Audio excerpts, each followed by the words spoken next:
گزری ہو تو تب۔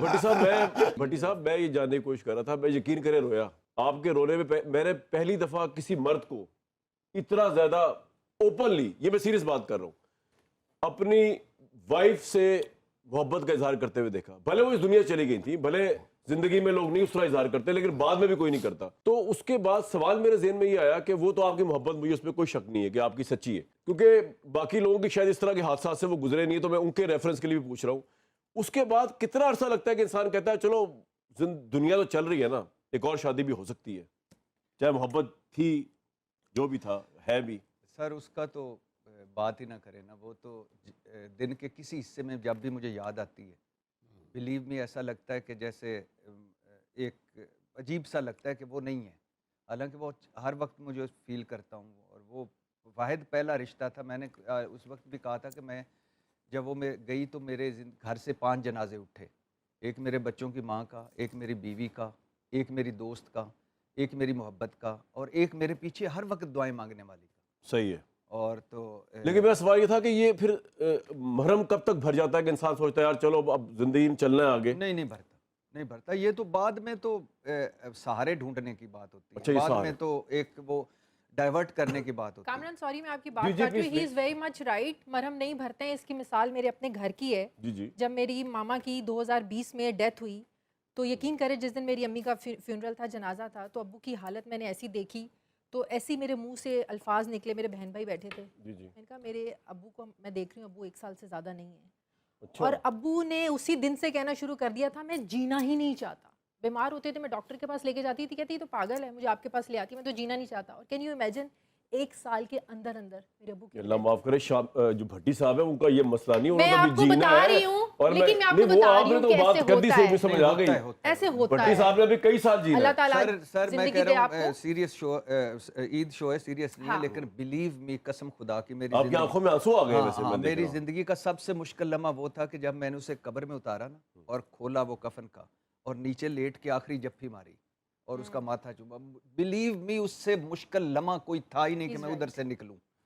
ایسا اللہ کسی کو نہ دکھائے لائف پارٹنر کا. اگر لائف پارٹنر ہو تو اللہ یہ کسی کو موقع نہ دکھائے. اللہ ہمیشہ ساروں کو آباد رکھے. شامی صاحب، شریک حیات جو ہوتی ہے اس کا جب اتنی رفاقت ہو جائے جتنا آپ کی ہے تو بہت زندگی میں شامل ہو جاتے ہیں.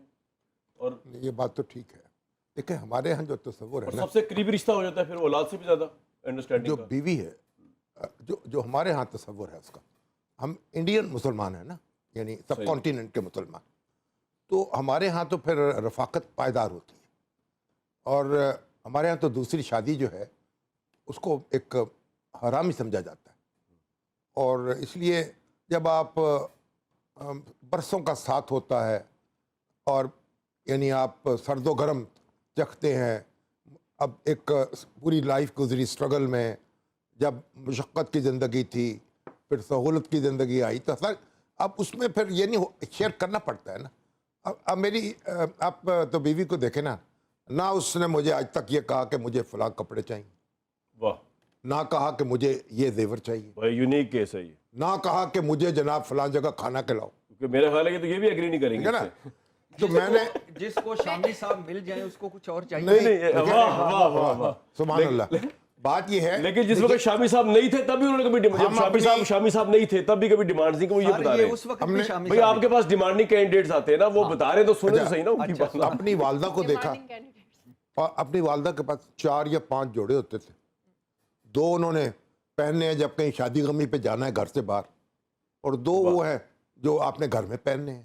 اگر میں اسی بات کو اگر بڑائی صاحب سے پوچھوں، بڑائی صاحب اس طرح کی خواتین پچھلے زمانے میں ہوتی تھی، ہر زمانے میں کہیں مل جاتی ہیں 1-2 کہ جو ڈیمانڈ نہ کریں ہسبینڈ سے، جو لڑائی نہ لڑیں ہسبینڈ کے ساتھ؟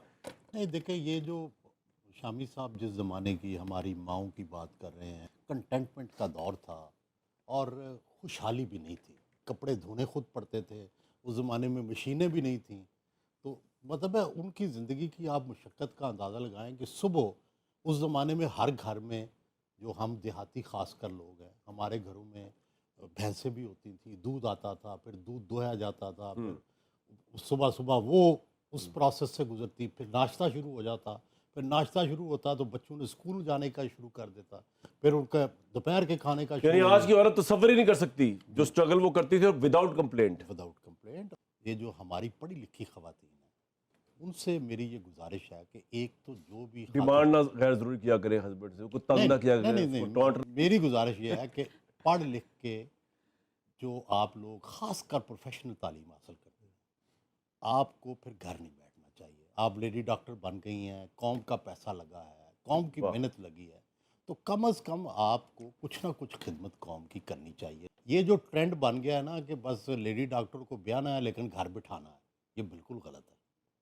کیوں جی آپ میرے خیال میں یہ ٹرینڈ بدل گیا, اور جہاں کہہ رہے تھے کہ آج کل ویسی کوئی لڑکیاں ملتی نہیں ہیں, I'm not demanding, میں ڈیمانڈنگ نہیں ہوں, میں تنگ نہیں کرتی. ایسا نہیں ہے کہ میں ذیشان سے آپ کو ڈیمانڈ کی تو ضرورت ہی نہیں ہے. میں ویسے بتاتی ہوں, نہیں میں بات کر رہی ہوں, ایسا نہیں ہے, عادت نہیں ہے. اس کی ایک وجہ یہ ہو سکتی ہے جو خود کماتی ہے اس کی شاید عادت نہیں ہوتی, عادت نہیں ہوتی ہے نا, مانگنے کی عادت نہیں ہے. پوچھو نا, آپ اصل میں آپ جاب بھی کر رہی ہیں نا بڑی ہاں اچھی لیول پہ, شاید یہ وجہ ہے. I'm not demanding کہ میں کما رہی ہوں لیکن خرچہ تمہاری کمائی کا ہونا چاہیے. جس سے پوچھا جائے I'm not that میں سمجھ گیا, لیکن آپ ریپرزینٹ نہیں کر رہی میجورٹی آف پاکستانی وومن کو جو بہت ڈیمانڈنگ ہے. جی بھٹی صاحب, آپ کے ایکسپیرینس میں شادی, اب شادی کی بات نہیں ہو رہی, وہ تو آپ کی بیوی کا ایکسپیرینس آپ نے بتا دیا. لیکن کامران صاحب ایک بات یہ ہے کہ اگر دنیا سے کمپیئر کریں نا تو پھر بھی پاکستانی خواتین بہت ہمارے لیے غنیمت. سر جی راہ پہ آ جانے دے, واہ پہ آ جانے, آپ کے اندر میں تجربے, آپ پتہ نہیں کیا بات اس دنیا میں بیٹھے ہوئے ہیں.